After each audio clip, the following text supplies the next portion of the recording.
how we can change the school and make it really positive. And something that came up was assessment for learning rather than assessment of learning, and this really caters to that. GRASPS tasks are really good at allowing you to do assessment for learning rather than of.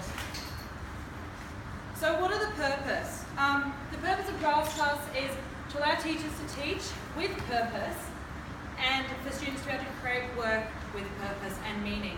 Okay, so it's about bringing it back to it being meaningful and having some purpose that's more than just, I'm going to get a grade and this is how I'm going to get that grade. Okay, this is what my teachers told me I'm getting assessed on and this is how I'm meeting that.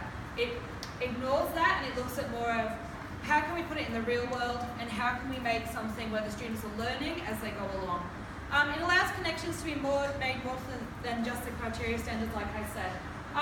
Some assessment tasks have what I call less, which is that you do your assessment because it relates to the criteria set and develop skills that we need to assess you on. That's it.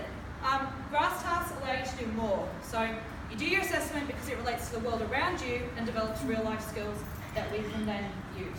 So it's about looking at, obviously it's still in line with the standards and the criteria that we have, but it's looking at putting those together in a way that the kids are assessed on something that means more to them.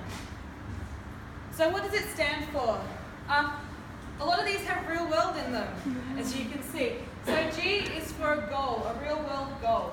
So not just my goal is to complete my essay.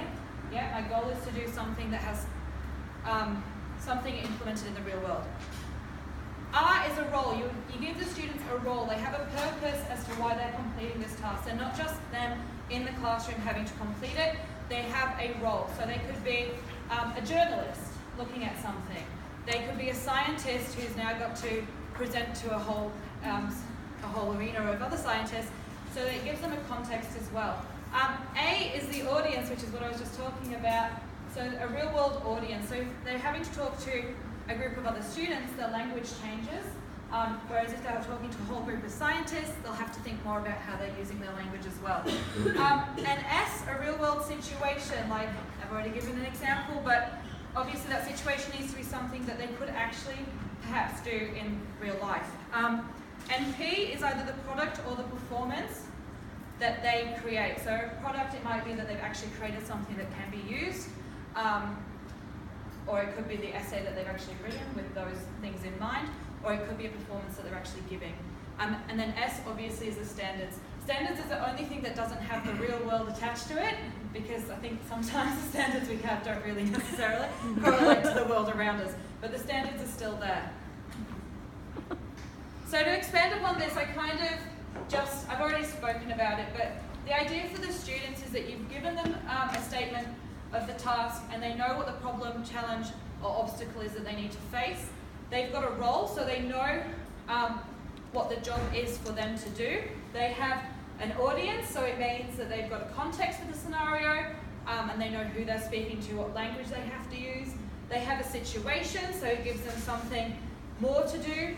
They've got a product, so they know exactly what it is that they're creating or that they have to produce by the end of that time.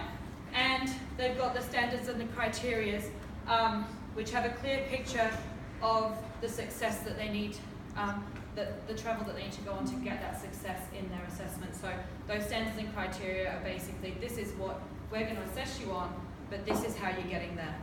So your assessment hopefully should be the learning that the kids are doing.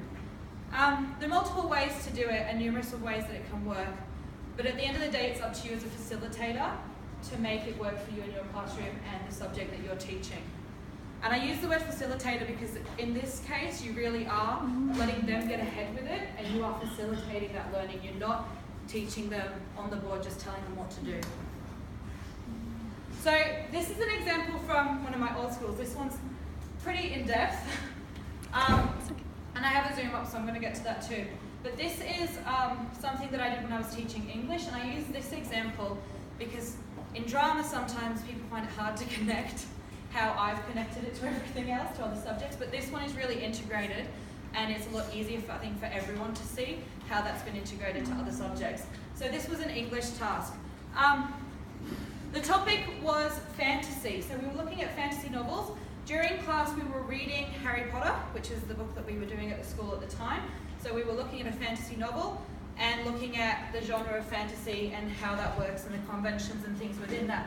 But the task for the kids was an oral presentation, and they had to present to Fox 8 their ideas for a new television series. So their role was that they are one of 25, because we had 25 students in our class, television directors who have been shortlisted by Fox 8 to present their ideas for this new television series. They're searching for a catchy new fantasy series aimed at 14 to 16-year-olds. So the audience is really clear. They know that they're talking for their show. Their audience is really clear, but also who they're presenting to is really clear and what they need to think about for that. Their series needed to explore either the concept of utopia or dystopia. So they gave them a really clear, but also options in where they wanted to go with that. Okay, so in fantasy, they got to choose whether it was going to be utopic or dystopic. They had to prepare a 5 to 6 minute presentation and provide a brief yet exciting overview of their idea. The producers want to make lots of money from it, so they had asked them to bring along sample merchandise which could be mass produced if the show is a success, which again is going into design and things like that, so the kids had to design products that they could use. They had to provide a summary of proposed plot along with an in-depth character analysis, so that was all the things that I was looking for in English as far as what was their understanding of fantasy, and an analysis of the main character. They also had to explain what would make it a successful series, and that part actually links into maths because they had to tell me how much money they were going to make. Okay, so they had to tell me how much money they would make from this series and how much profit could be made from that. To make sure that they knew exactly what they needed to do, I gave them an example. They needed to use at least 3 other visual and auditory devices to sell their ideas, which included either a PowerPoint presentation, a storyboard, a DVD cover, a t-shirt design, a poster, a website, music, or other merchandise which they could then discuss to me about, and we'd talk about what it is that they were actually going to create from that. Some of them created toys, some of them created whole like soundtracks that they thought that could be used. It was really incredible. The kids got to make up their own decisions. And I said that the producers can be very critical and have limited time to decide if yours is worthwhile, so they needed to make sure that they left an impression. So they knew that I was critiquing them and that I wouldn't give them much facial expression or be nice to them as I was just marking along, but they knew that they had to get me engaged in some way and give me some kind of a rap. We actually used a different way of marking them for this, so their oral presentation was marked in this way, which, if we think about it, we could even put R's across in that sort of thing, just because oral is so different to written. So we did it in this way because we could say, have you got an effective introduction? Yeah, this is where we've seen you for this, and give them their mark based across how well they've done in all those areas and what we thought was important.